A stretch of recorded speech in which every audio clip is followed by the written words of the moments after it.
Hey guys, okay, so we're going to be adopting some old UVC G2 cameras into our Unifi system. These are some old units I bought on eBay for a really good price. So we're going to go ahead and set these up. Now, these have an older firmware version that does not auto update. So we're going to force an update or manually install an update. Here's the Dream Machine. Our cabling coming down. I have a PoE injector set up as a 24 volt PoE plus injector. And then we're going to go ahead and connect in our camera. And and now you can see clearly it's powered up. We're going to go back over to our laptop and take a look at the console, Unifi Console. Now you're going to see in a moment the new device that we just plugged in is going to come up at the top there. I'm going to click on that. Now we're not going to adopt it yet. That's because this is an older firmware version. It's not going to work. So this is a 3.1.4. You can see right underneath the IP address right there. This device will not adopt. So first we have to do some things. Now, if we take our IP address and go over to winSCP right now, we're going to go ahead and try to gain access to the camera. Now, you're going to see in a moment it will not gain access. We're going to put in UBNT for the username. And then come over here, UBNT again for the password. We're going to click on open that up.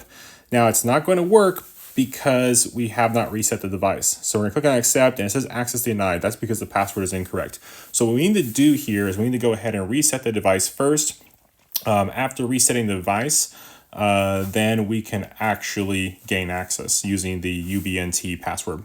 So we'll use this little paper clip. So what we're going to do with the paper clip here is we're going to go ahead and press and hold the reset button on the device. The little reset hole is right up here next to the SD card slot. Press and hold it for about 10 seconds. 10 seconds is about the right amount of time to reset this particular device. You should see the orange light begin to blink a bit more rapidly, and that will tell you that you've held it down long enough. Once you get to that point, release, and you can see the orange light is blinking. Let's come back over here to our console. The device is still showing up there, but if you wait just a moment, wait a few minutes, it should disappear. And there it goes, it just disappeared. Now, we're going to wait for a minute, and it's going to come back up again. Now, we are going to go ahead and do the same steps as before, but first we actually need to get the firmware file. So we're going to go over to ui.com/downloads/Unifi Protect. We're going to go ahead and look for the firmware version that we need for the UVC G2. We're going to look, in this particular instance, I'm using 4.4.8. So we're going to scroll on down, find 4.4.8. And we're going to go ahead and download it. Now, after we download it, we have to rename the file. So we're going to rename the file to fwupdate.bin. And I'm going to show you how to do that right now. I already actually did this already. The file's already there. I'm just doing this to go ahead and show you guys how it works. Go ahead and open up the file location. And after you open up the file location, go to your file, rename the first part of that, fwupdate, and leave the .bin. Now, we do already have an FW update that's right here. So we don't need to have two of the same file. It's the identical file. I just went ahead and downloaded it again to show you guys how to rename it. So we're going to go ahead and just, we're just going to not do this new file here. We're going to go ahead and exit out of here.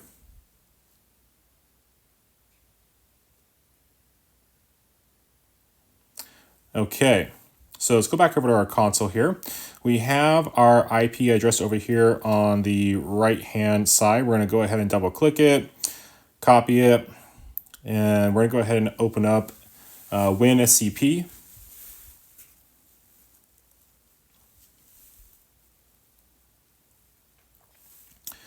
Once we get winSCP open, we're going to go ahead and put in our IP address. Go ahead and put in UBNT again for our password. Go ahead and connect, and this time we should be able to get in. And there we go, we're in. Go up here to the upper hand corner. This is the right hand side of the screen right there is going to be our device. We're going to open up root and then come out to TMP. Double click that, open that up. Go over here to our left hand side. This is our download folder, which is where we renamed that file. Come on down to our FW update. We're going to click it, drag it, drop it on the right hand side there. Click OK. Now the file transfer is starting. Real quick, I want to take a moment to let everyone know that a lot of the speed that you're seeing of the cameras coming on and off the console during the recognition state, if you want to call it that, that actually takes a lot longer than what I'm showing in the video. I did edit down a lot of the footage to go ahead and keep the video a bit shorter. The reality is it actually takes quite a bit longer. It takes several minutes. In some cases, it can be like 5 minutes or even 10 minutes in some cases. So I just kind of want to let you guys know that. So now we got the file in there. You can clearly see it is right here. So we are done here. Let's exit out. And we're going to go ahead and open up Putty now. So we're going to come down here, open this up. We're going to put in the same IP address again. Open that. It's going to ask us to accept the security alert. Go ahead and accept it. Type in UBNT, enter, and then UBNT again for the password, enter. And now we're going to do FW update space -M. Hit enter. And wait a moment. And right here, you're going to see it start the firmware update. There it goes. Now it does lose the connection. That's totally normal. It's because the update broke the connection. So we're going to click on OK. And then we'll also go ahead and close this out too, because if you go over here on the left-hand side, you can see it's inactive. It's not even connected anymore. So just click on exit. And we're going to go ahead, and you can see it's still up there. It's going to go away in a moment because of the fact that we're updating the firmware. So it's going to disappear from the screen here. There it goes. It's gone. Give it a few minutes and it comes back up. Now, go ahead and click on there. If we come over here to the right-hand side, we can see now we are on 4.4.8. That's the correct firmware version that we want. Go ahead and adopt it. And this process is going to take a few minutes.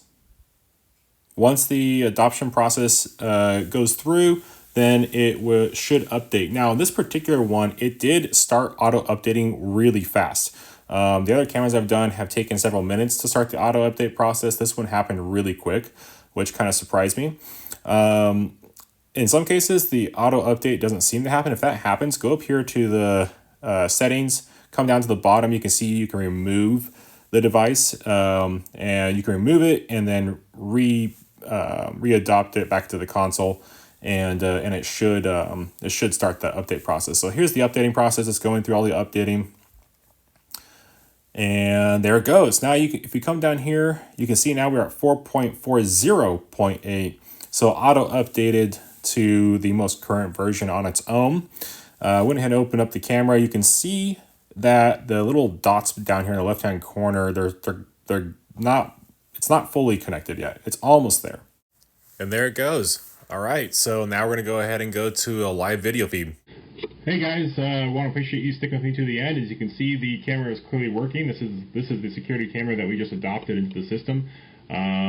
This was a pretty long process. It took me a while to figure out how to do that. I did have the help of YouTube, Reddit, Google in general, and then of course I had the help of one of my really good friends who knows a lot more about computers than I do, so he was able to help me with some of the commands necessary to operate like Putty and stuff like that. In the end, winSCP and using the reset feature on the Ubiquiti devices, and then using Putty to go ahead and get the firmware actually running on the device, and then using Unifi Console to update it again, so you're updating it twice basically. That seems to work really well, and I think it would work really well probably for a lot of the Unifi devices that are out there. And the commands might be a little different, but you know, the same basic concept is there. So hopefully this helps somebody. I had fun doing it. I had fun making the video. Have a great day, guys. See ya.